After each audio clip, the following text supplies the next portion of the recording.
Olá, este material é da Ford College. No nosso último encontro, a gente desvendou o fluxo de controle, né? Usamos if-else e laços para ensinar nosso código a tomar decisões. Hoje, a gente vai dar o próximo passo que é fundamental. A pergunta que a gente vai responder hoje é um clássico da engenharia de software. Sabe aquele código que a gente copia e cola em vários lugares? Então, como é que a gente para de fazer esse trabalho manual e repetitivo para começar a criar componentes padronizados, eficientes, que nem um engenheiro de verdade? A resposta, tanto em Rust quanto em muitas outras linguagens, está nas funções. Ok, vamos mergulhar nisso. Pensa numa função como se fosse o blueprint de um engenheiro, sabe? A planta baixa. Não é a peça final, mas é o projeto super detalhado para construir um componente que a gente vai poder usar de novo e de novo na nossa máquina, ou seja, no nosso programa. E todo bom projeto de engenharia começa com uma especificação técnica bem clara, né?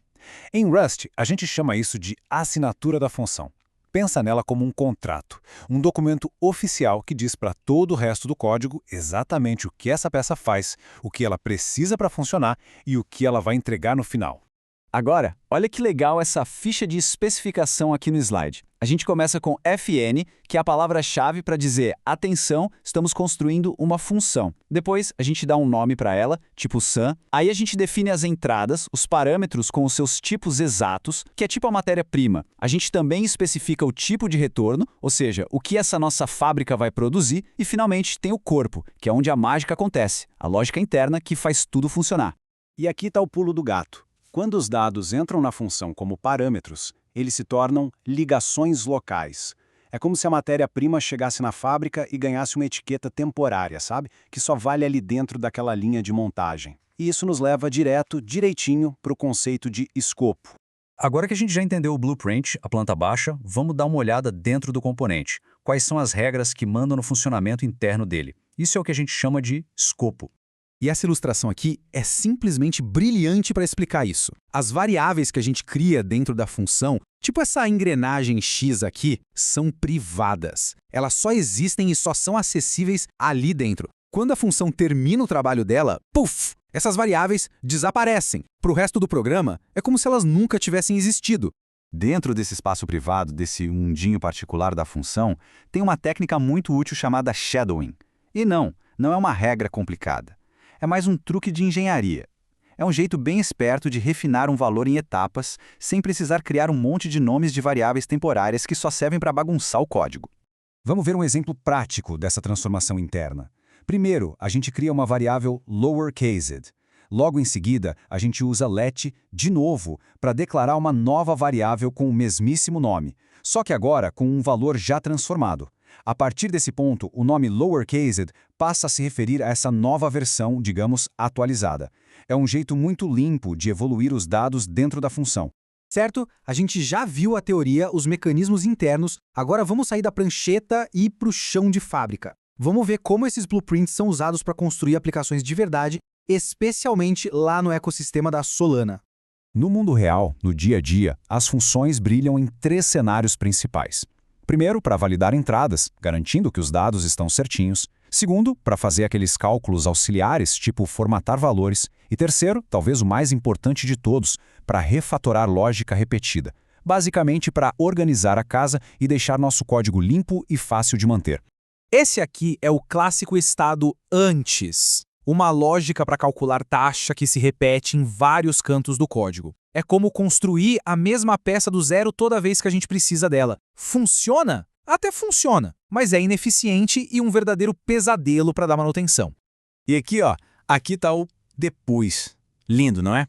A lógica que era complexa foi toda encapsulada numa função chamada compute_fee. Agora, a intenção do código é clara como água. E se a gente precisar mudar a regra de cálculo da taxa? A gente só precisa fazer isso em um único lugar. Simples assim. Para a gente fixar tudo isso de vez, vamos fazer uma análise técnica, quase uma autópsia. Vamos desmontar uma função real, a normalizeName, para ver cada pecinha do nosso blueprint em ação. Começando pela assinatura, claro. O contrato é muito claro.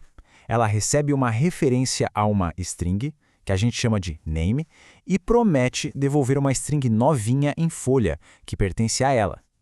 De cara, a gente já sabe exatamente quais são as entradas e as saídas. Já dentro da função, o trabalho começa. A gente cria variáveis locais, a trimmed e a lowercase, para ir limpando e padronizando os dados que entraram. E lembra, né? Essas são peças internas, temporárias, totalmente invisíveis para o mundo lá fora.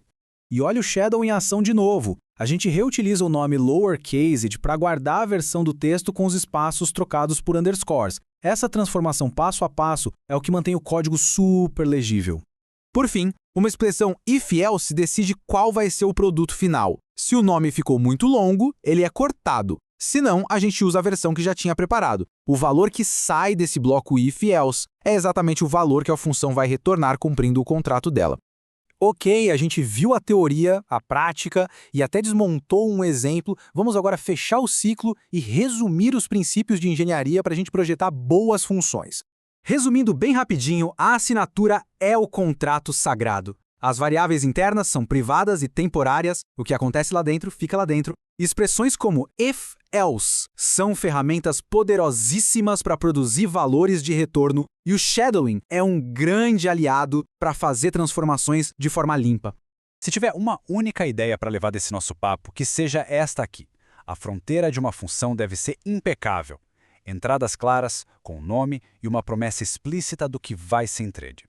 Adotar essa mentalidade força a gente a criar um código robusto e modular. Com isso, a gente dominou os blueprints. Agora a gente sabe como projetar componentes. Mas uma pergunta ainda fica no ar. No universo de Rust, quais são as leis da física, as regras de memória, que garantem que, na hora que a gente juntar todas essas peças, a máquina inteira não vai quebrar? Isso nos leva diretamente para o nosso próximo tópico. Este conteúdo foi produzido pela Forge College. Para se aprofundar ainda mais em Rust, Solana e explorar outros tópicos do universo Web3, não deixe de visitar forge.college. Obrigado e até a próxima!